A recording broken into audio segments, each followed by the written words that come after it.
Vlogging in public, kaya ba?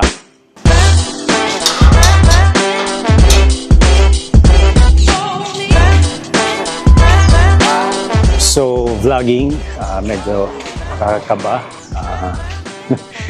Nakakaba talaga siya dahil una sa lahat, it's very awkward na nagsasalita, kausap yung camera. Pero tingnan natin, let's see.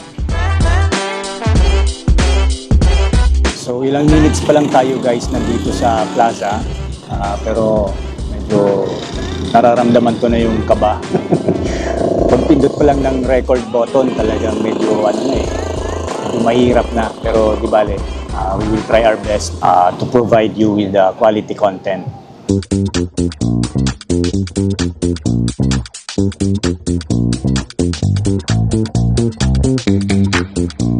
Ay nako, bakit ko ba ito pinasok?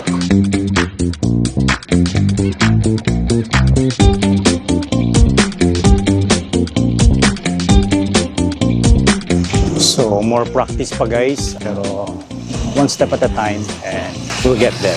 So, ayun. So, that's it for today's vlog. Thank you for watching and this is Tayad signing out.